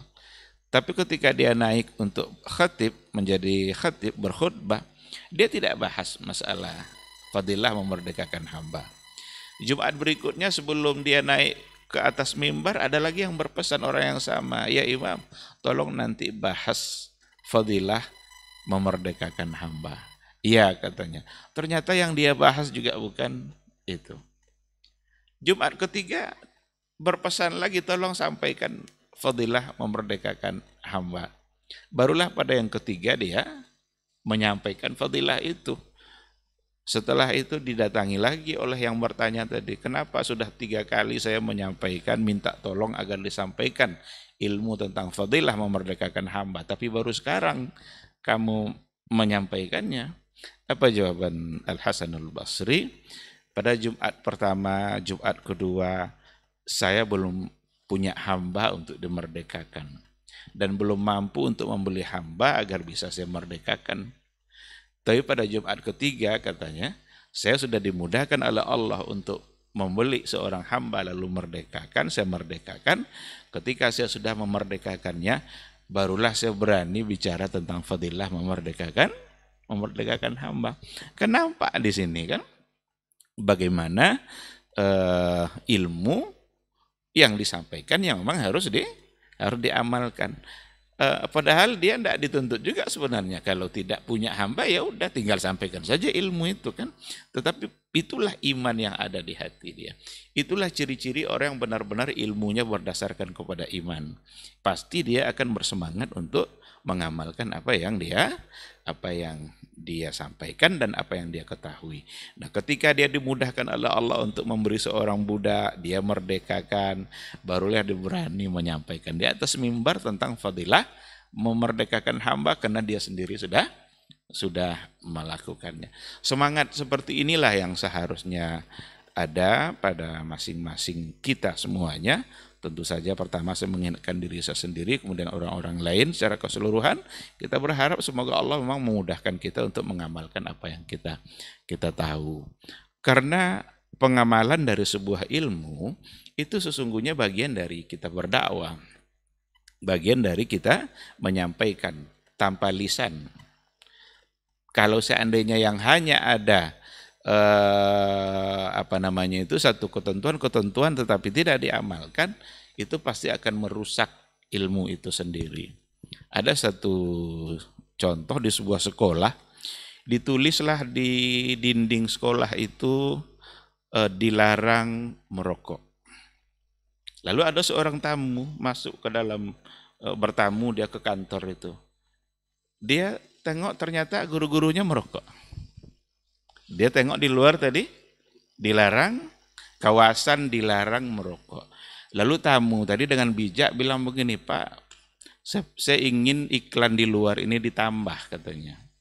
Kan kawasan dilarang merokok. Apa tambahnya, kata guru-guru yang di dalam? Tambah saja di bawahnya katanya, dilarang merokok kecuali guru. Karena seolah-olah itu hanya untuk anak-anak. Atau ketika dilarang merokok, ternyata gurunya merokok. Mana bukti larangan tadi? Berarti ilmu tidak diikutkan dengan amal. Barangkali mereka juga sudah tahu akibat-akibat dari perbuatan itu, tapi ketika mereka tidak mengamalkan, anak didik mereka akan melihat yang dilakukan gurunya berarti itu adalah baik. Yang ditinggalkan gurunya berarti itu adalah tidak baik. Nah, ketika ada larangan tapi gurunya melakukan, itu akan membuat anak-anaknya menjadi bingung nanti. Ini dilarang tapi kok kenapa dilakukan? Nah, maka perlu ditambah dilarang merokok kecuali majelis guru. Nah, itu diceritakannya ke saya. Orang yang seperti itu. Nah, jadi memang amal tidak bisa dipisahkan dari ilmu. Semangat untuk menuntut ilmu harus seiring dengan semangat untuk mengamalkannya. Bukankah dulu para sahabat dulu kita baca bagaimana sejarah mereka belajar Al-Quran, dikatakan bahwa kami mempelajari Al-Quranul Karim, 10 ayat, 10 ayat, 10 ayat. Belum akan pindah kepada ayat yang berikutnya, kecuali kalau seandainya yang 10 ini sudah kami pahami ilmu yang ada di dalamnya dan sudah kami amalkan. Berarti nggak akan pindah dulu dia pada ayat 10 berikutnya, sebelum yang 10 pertama ini diamalkan. Jadi semangat mereka untuk menuntut ilmu itu sejalan dengan semangat mengamalkan. Nggak ada rasanya arti sebuah ilmu seandainya memang tidak diamalkan. Yang ada justru mendapatkan murka dari Allah. Itu ayat yang tadi kan, kabura maqtan indallah an taqulu ma la taf'alun. Kamu hanya mampu untuk mengatakan tetapi tidak mengamalkan. Oleh karena itu, Imam Syatibi rahimahullah mengatakan ilmu itu sesungguhnya bukanlah tujuan. Ilmu bukan tujuan, tapi ilmu hanyalah wasilah. Apa tujuan dari ilmu itu sendiri? Tujuannya adalah amal. Ilmu itu harus berujung pada amal, ilmu itu harus berujung kepada khasyah, ilmu itu harus berujung pada khauf, ada rasa takut kita kepada Allah, membuat ketakwaan kita bertambah, membuat kita menjadi beramal. Maka ilmu sebagai jembatan, sebagai wasilah menuju amal itu sendiri. Seandainya orang mendapatkan ilmu, lalu berhenti sampai di ilmu itu saja, berarti dia belum sampai pada tujuan. Karena yang diinginkan justru adalah bagaimana dia beramal. Inilah rahasia kenapa para sahabat-sahabat dahulu adalah orang-orang yang begitu mudah menaklukkan dunia ini. Allah buka pintu kemenangan di tangan para sahabat dulu. Kenapa? Karena mereka mengamalkan ilmu yang mereka ketahui. Karena mereka tidak sekadar mendapatkan ilmu dari Nabi, tetapi ilmu itu membuat mereka takut kepada Allah, membuat ketakwaannya meningkat. Ketakwaan inilah yang membuat dunia itu tunduk kepada mereka. Taklukan ini, ajak masuk Islam sini, mereka semua menerima. Bisa mereka menguasai. Menguasai bukan tujuan untuk dunia, menguasai agar mereka menjadi baik. Jadi beda kan nanti, karena ada juga tuduhan-tuduhan dari orang-orang liberal atau orang-orang orientalis yang begitu mudah menuduh Islam itu dikembangkan pakai pedang. Islam itu kekerasan, Islam itu suka menjajah. Lupa mereka bahwa negara-negara penjajah itu justru adalah dari iya kan? Tapi karena nggak ada lagi cara untuk menuduh, keluarlah tuduhan itu. Padahal satu hal yang perlu diketahui, ketika mereka ingin masuk ke satu kota, mereka menawarkan keselamatan dunia akhirat. Mereka bukan untuk menguasai kekayaan alamnya, bukan untuk menguasai wilayah dan lain sebagainya. Beda sama penjajah-penjajah barat. Coba ketika Indonesia dijajah oleh Belanda, apa tujuan mereka? Untuk membahagiakan dunia akhirat kah? Anda untuk menguasai sumber daya alam. Dibawa rempah-rempah itu semuanya ke wilayah mereka. Dicuri oleh mereka, dirampas. Rakyatnya tersiksa. Tapi ketika Islam yang menguasai satu wilayah, mereka berikan kebebasan, tidak pun mau untuk masuk Islam, udah tetap kalian dalam agama kalian, tapi bayar jizyah. Kalian akan kami lindungi. Kalian akan mendapatkan perlindungan, akan aman kalian hidup bersama kami.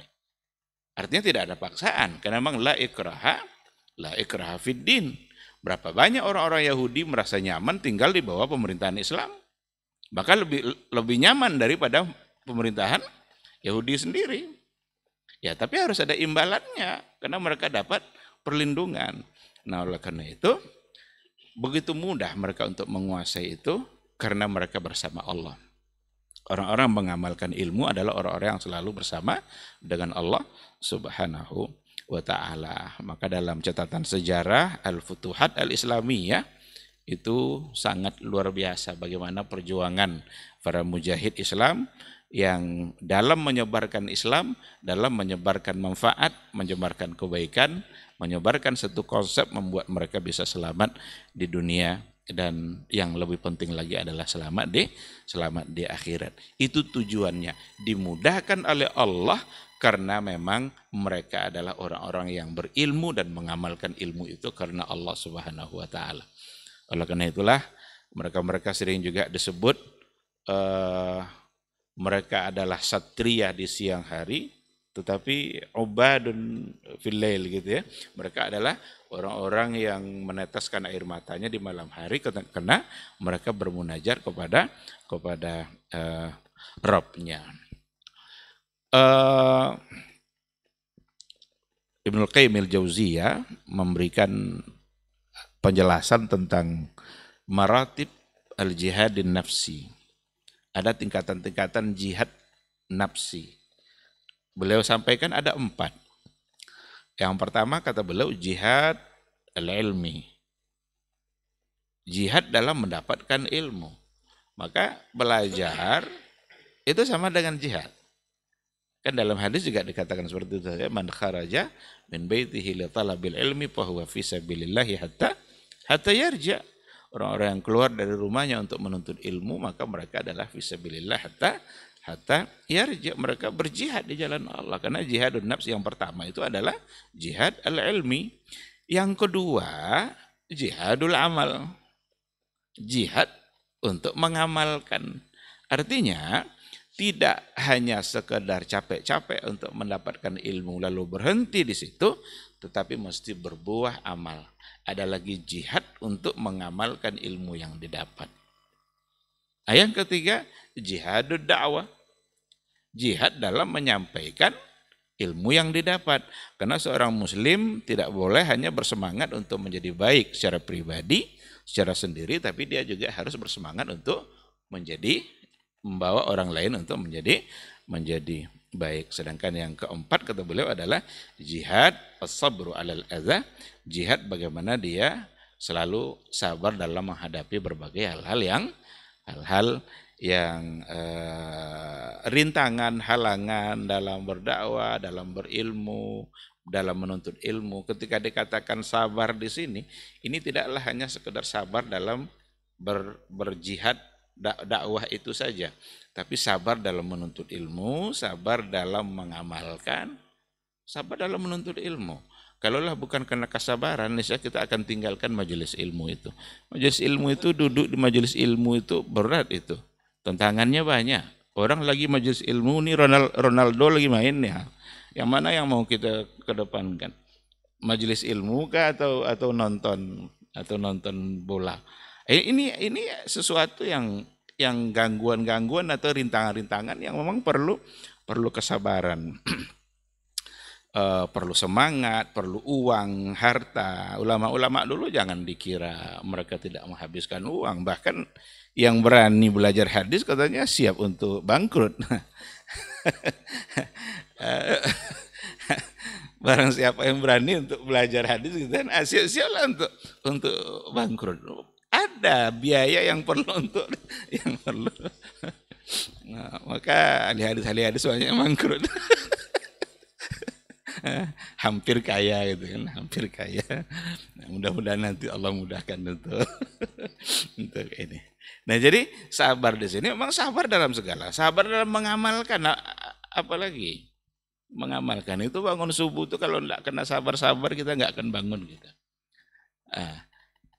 Sabar dalam kita harus punya kekuatan dalam membuka mata kita di pagi hari. Ada orang tidak kuat dia sekedar untuk membuka matanya di pagi hari. Tapi kalau dalam gulat menang terus dia, dalam tinju menang terus dia. Tetapi tidak mampu dia untuk membuka matanya di waktu subuh ketika azan berkumandang. Kalaulah bukan karena ilmu dan iman, niscaya itu tidak akan terjadi. Ini beberapa hal saya kira ya, yang terakhir sekali biar kita punya waktu juga untuk berdiskusi, bertanya jawab. Ada satu ungkapan, barang siapa yang mengamalkan ilmu yang dia dapat, maka Allah akan memberikan ilmu terhadap hal-hal yang belum dia ketahui. Gitu Ustaz. Ya, itu apakah ungkapan atau saya pernah membaca seperti itu. Man amila bi ilmihi, barang siapa yang mengamalkan ilmunya, lalu ada selahnya, Allah akan ajarkan dia ilmu yang belum dia ketahui.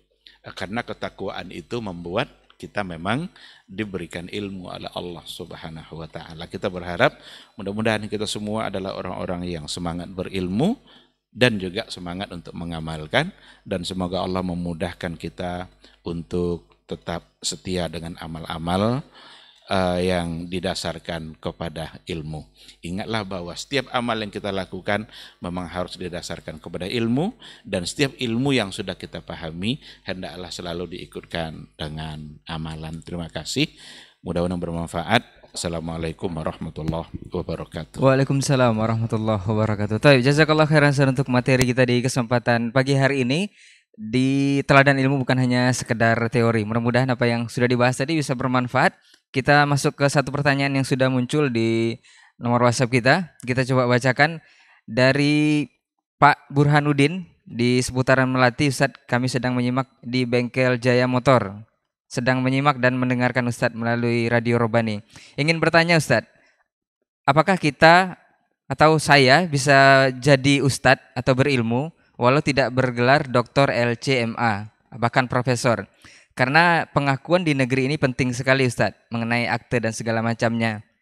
Saya juga melihat banyak profesor doktor di ahli keagamaan khususnya menyebarkan pemahaman atau statement keilmuan yang tidak relevan atau tidak sesuai dengan syariat. Apakah ini bentuk dari penyimpangan ilmu dan amal? Kemudian, benarkah riwayat orang kafir dulu melihat para sahabat bisa masuk Islam? Apakah hanya teori ilmu yang dilihat atau amalan yang sudah didapatkannya dari Nabi? Ini mohon penjelasan Ustaz. Jazakumullahu khairan.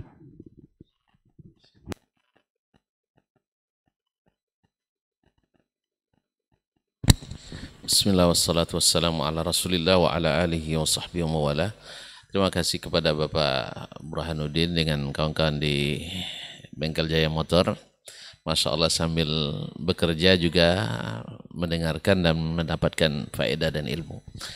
Benar Pak, bahwasanya untuk menjadi da'i atau menjadi ustadz tidak mesti dengan gelar berapa banyak. Sampai hari ini masih banyak orang yang lebih berilmu tanpa gelar, ya, tanpa gelar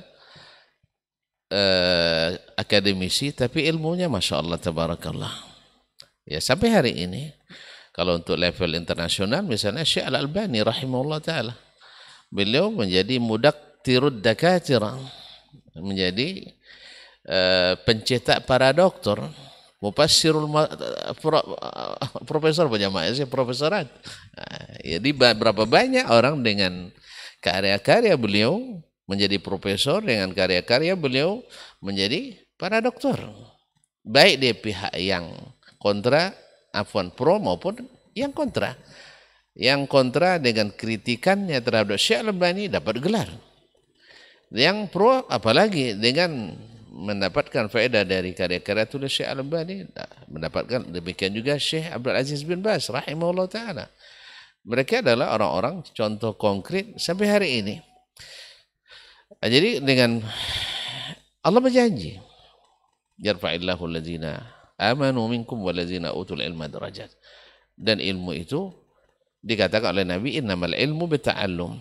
Ilmu itu didapat dengan belajar. Dan belajar itu banyak sarananya. Tidak hanya dengan mendapatkan gelar. Cukuplah para imam kita seperti Asy-Syafi'i, Malik, Ahmad, dan Abu Hanifah. Mereka adalah non-gelar semuanya. Non-gelar semuanya. Dan rata-rata Masya Allah, mereka orang-orang yang teruji keikhlasannya. Kalau kita yang punya gelar-gelar ini kadang-kadang subhanallah, lupa orang yang nyebut doktornya, tersinggung kita. Lupa orang nyebut LC-nya, tersinggung kita. Tapi mereka, apa yang buat mereka tersinggung? Sebab embel-embel itu tidak mereka begitu perhatikan. Tapi kalau seandainya bisa mengumpulkan keduanya, itu juga tidak dilarang.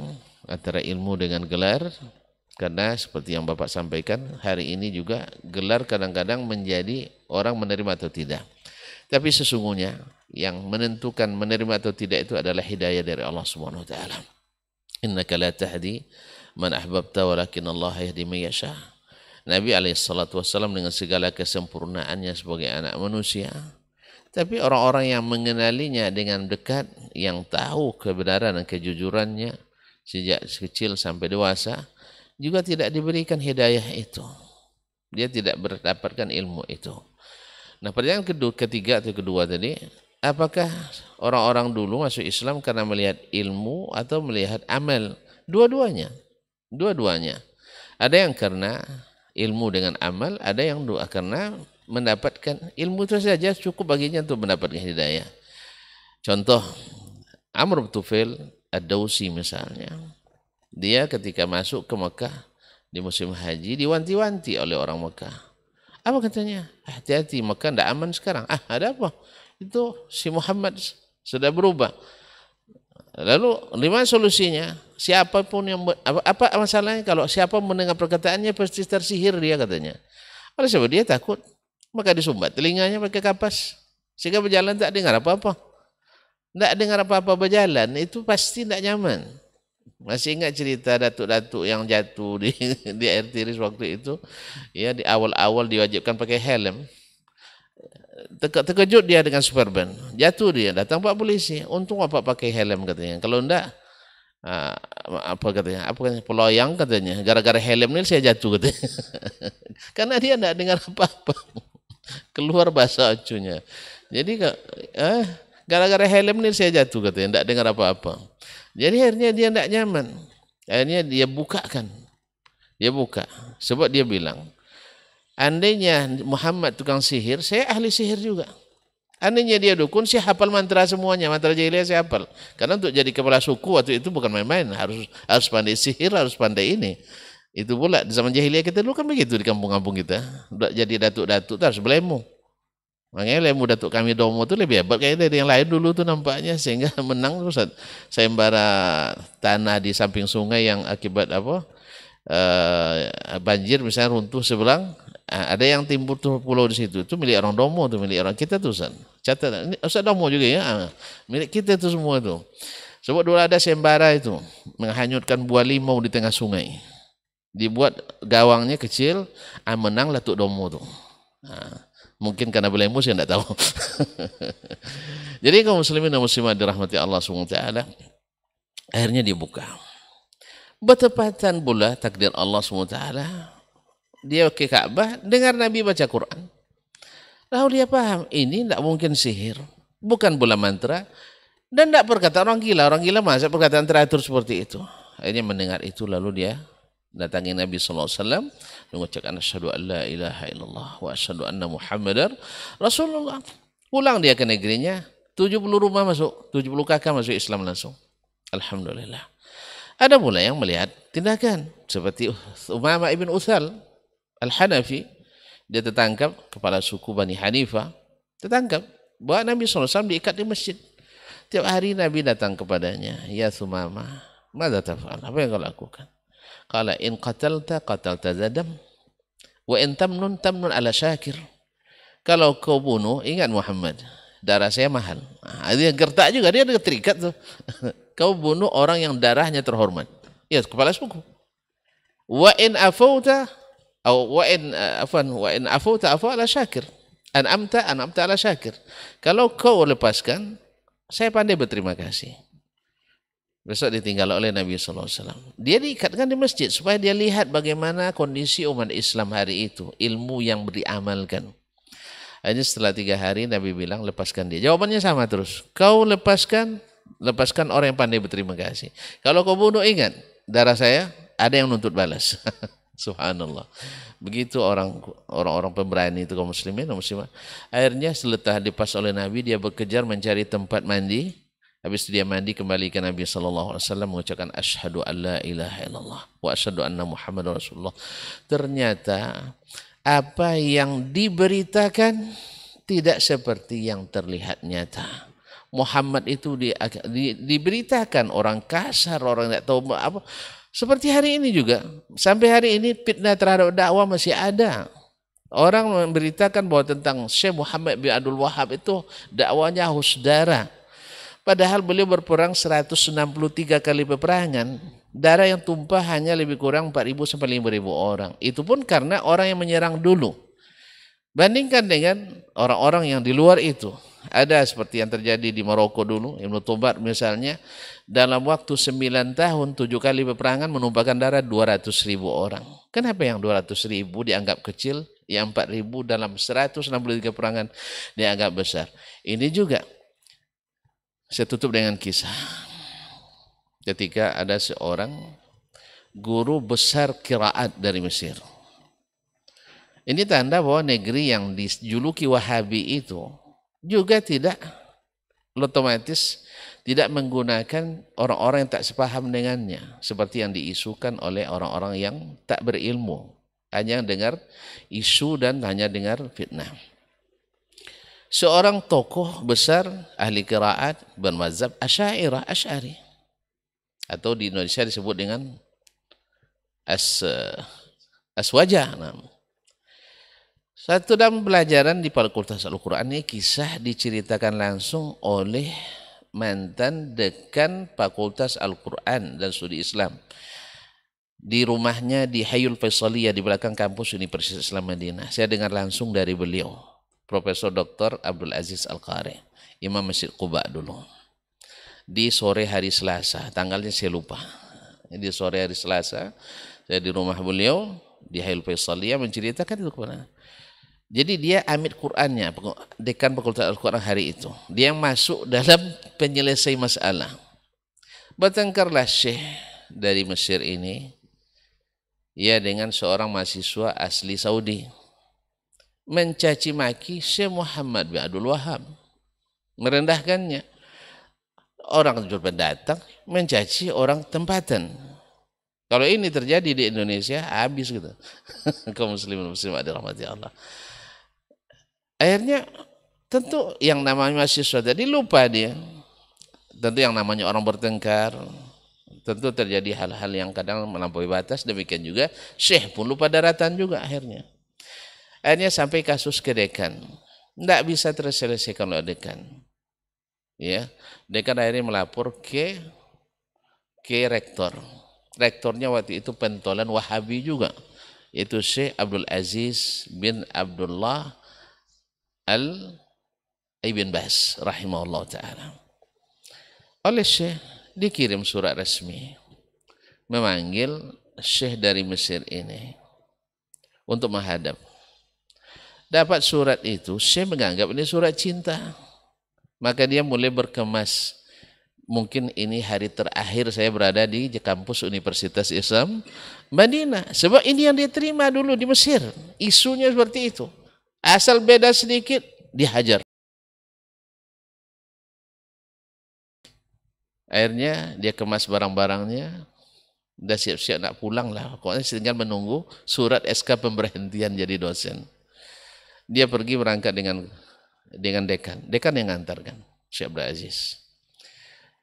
Lalu sampai ke Syekh bin Baz, subhanallah. Ini Syekh bin Baz ini setahun antum tidak bertemu dengannya, suara antum hafal oleh beliau.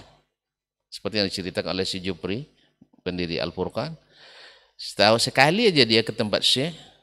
Setahun setelahnya dia datang. Assalamualaikum Syekh. Masya Allah, anta Jupri. Langsung dia hafal suaranya. Subhanallah, hatinya terang walaupun matanya buta. Awak mata keruh, hati bersumat. Allah musta'an.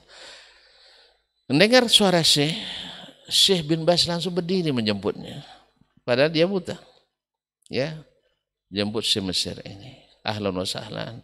Dia dari kursi resminya turun ke kursi tamu bersama tamu. Cerita panjang-panjang kata saya, sampai si Abdul Aziz bilang, kah saya memangnya tidak ada apa-apa nih rupanya. Sudah 2 jam bercerita, ilmu semuanya, dakwah dan sebagainya. Sepatah kata pun si Abdul Aziz bin Baz tak menyinggung masalah itu. Coba kalau seperti yang diisukan, orang sangar, orang tidak pandai menghormati dan sebagainya, pasti kamu yang kurang ajar, itu yang akan keluar. Enggak. Bercerita seperti layaknya alim dengan alim. Akhirnya menengok tidak ada disinggung masalah itu, dekan pun, kan orang banyak di luar nunggu kan, tamu-tamu Syekh. Akhirnya dia bisikkan Syekh bin Baz, Syekh, mungkin astazin indakum duyuf wa taib. Maaf ya muskilah. Akhirnya Syekh bin Baz turun mengantarkan Syekh ini ke mobil.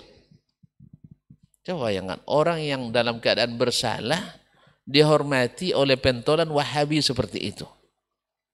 Kalaulah hati orang-orang yang disebut dituduh Wahabi itu seperti yang dikatakan oleh para pemilik mulut yang tidak bertanggung jawab itu, untuk apa dia hormati seperti itu? Nah, sampai di mobil, ketika mau masuk mobil, dia pegang punggung Syekh itu. Ya Syekhana, ta'rifun anna syabab innahu hamasa zaida. Tahu-tahu sendiri yang namanya anak muda, darahnya berapi-api. Oleh sebab itu, jangan ambil pusing dengan anak-anak muda. Ya, maafkan ke mereka. Ya, kita kan ada tua-tua, harus bijak kita. Hanya itu yang dia ucapkan. Akhir itu assalamualaikum, cipika-cipiki, lepas pergi. Tak ada cerita pecat, tak ada cerita mencaci maki, tak ada merendahkan. Akhirnya sampai di mobil, ini kata Syekh nih, kata Syekh Abdul Aziz yang ceritakan, dekan yang menyopiri dia. Wallahi ya Dasman, katanya, demi Allah, baru tutup pintu, apa dia bilang? Jibril kutubil Wahabi aja. Saya sebenarnya belum baca satu pun kitab mereka. Allah, Syekh besar, tapi hanya mendengar fitnah-fitnah besar tanpa membaca kitab-kitab Syekh Muhammad Abdul Wahab. Sejak itu, alhamdulillah, Allah bukakan hatinya. Dengan apa tadi? Tutio. Ya, bukan dengan tutio, tetapi memang begitulah seorang alim yang mengamalkan ilmunya. Jadi berapa banyak kaum muslimin dan muslimat, para petinggi-petinggi dakwah kita, imam-imam dakwah, memberikan contoh yang baik, ilmu yang diamalkan, sehingga hasilnya bukan tutio. Nah, seperti kata Ustaz Helmi tadi, tutio yang bertogang, buat aja nyinya. Disuruh begini, kamu tidak kerjakan. Nah, tapi hasilnya adalah akhirnya Syekh menjadi salah seorang pendukung dakwah Syekh Muhammad bin Abdul Wahab di Mesir. Semoga Allah merahmati mereka yang dapat hidayah dan membukakan pintu bagi mereka yang masih tertutup baginya. Amin ya rabbal alamin. Dan memang kita kan junjungan kita Muhammad, Sayyiduna Muhammad sallallahu alaihi wasallam. Bisa dia seperti itu dengan orang-orang yang berdosa, yang dosa yang tidak diampuni Allah demi dakwah. Apalagi kita yang ngaku menjadi pengikutnya. Adapun seperti yang dikatakan, sedikit-dikit bid'ah, sedikit-dikit menyesatkan, sedikit-dikit mentakfirkan, itu ada sebagian yang gulu di pihak sini dan banyak sekali yang gulu di pihak sana. Semua aliran ada itu. Tetapi tidak dijadikan kesalahan persona, kesalahan oknum, kesalahan golongan tertentu menjadi kesalahan bersama. Semoga Allah SWT memaafkan kita dan selalu berkata jujur dan adil, baik ketika suka maupun tidak suka. Wallahu waliyut taufiq wal hadi ila aqwamit thariq wa subhanallah walhamdulillah. Baik, jazakallah khairan Ustaz untuk jawabannya, mudah-mudahan bisa bermanfaat untuk Bapak yang lagi menyimak sambil bekerja. Ustaz, ada kelengkapan atau tambahan? Fadhal Ustaz. Terima kasih atas waktunya dan atas pertanyaan yang datang dari Bapak Burhanuddin ya di bengkel Jaya Motor. Ini kayaknya kita harus mampir ke sana ya. Bengkel Jaya Motor. Terima kasih Pak Burhanuddin. Tadi dikatakan apakah untuk menjadi seorang dai harus berilmu, itu iya. Tapi menjadi seorang dai harus doktor, tidak. Tidak ya. Bahkan untuk menjadi seorang dai cukup dengan menyampaikan sebatas apa yang dia tahu. Oleh karena itu, hal-hal yang sangat sederhana, sebenarnya kita, kalau memang kita sudah tahu, maka kita dituntut untuk menyampaikannya dan dituntut untuk mengamalkannya. Nah, saya ambil contoh sederhana, di bengkel umpamanya. Kalau seandainya Pak Burhanuddin kebetulan pimpinan umpamanya, dia kan bisa mengatur karena dia yang menjadi pimpinan. dia bisa berdakwah dengan kepemimpinan yang ada di tangan dia. Umpama nanti ketika waktu zuhur masuk, yang diingatkan bukan hanya makan siang saja, tapi yang diingat justru seharusnya adalah sholat zuhurnya. Kalau seandainya Bapak Burhanuddin membuat satu aturan, seandainya masuk waktu zuhur, semua kita harus sholat. Pahala-pahala sholat mereka akan didapatkan juga oleh Bapak Burhanuddin. Ini luar biasa dalam berdakwah. Dia sederhana, tetapi menentukan dan akan membawa keberkahan pada bengkelnya. Siap-siap ajalah menunggu kemajuan demi kemajuan yang akan terjadi dalam usahanya di masa yang akan datang. Berikan bimbingan kepada karyawan-karyawan, bekerjalah dengan ikhlas. Bekerja dengan ikhlas itu bukan berarti tidak perlu upah. Nanti selesai diperbaiki satu motor, kasih upah sama orang ini. Enggak usahlah saya dikasih upah, saya ikhlas saja. Enggak, bukan ikhlas itu bukan berarti tidak ambil upah. Dan tidak bertentangan, karena upah di kantong, ikhlas di hati. Jadi tidak bertentangan dia.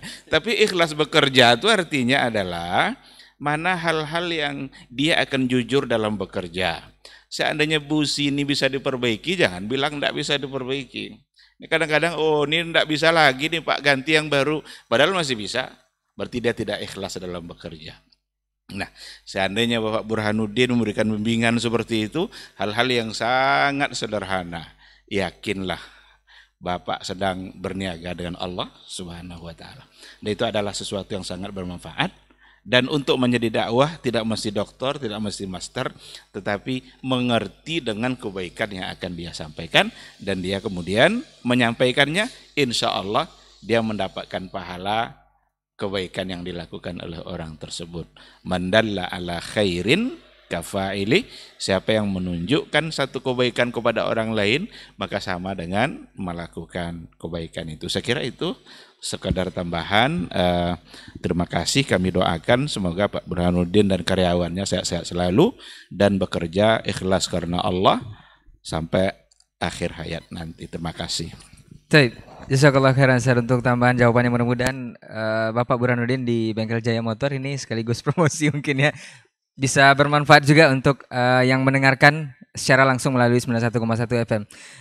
Dan itu sepertinya pertanyaan kita untuk kesempatan hari ini dan diskusi kita mengenai tutio atau teladan ilmu bukan hanya sekedar teori. Jadi memang amalkanlah apa yang sudah kita dapatkan, walaupun itu hanya sekedar kita tahu, sekecil apapun hal yang kita tahu dari ilmu agama ini sebaiknya diamalkan seperti yang sudah disampaikan oleh para guru-guru kita tadi. Mudah-mudahan apa yang sudah kita bahas bisa bermanfaat. Jazakumullah khairan Ustaz untuk ilmunya. Afwan untuk semua salah kata yang kita bicara. Insya Allah pekan depan kita akan bertemu kembali. Semoga Allah mudahkan dengan tema yang berbeda.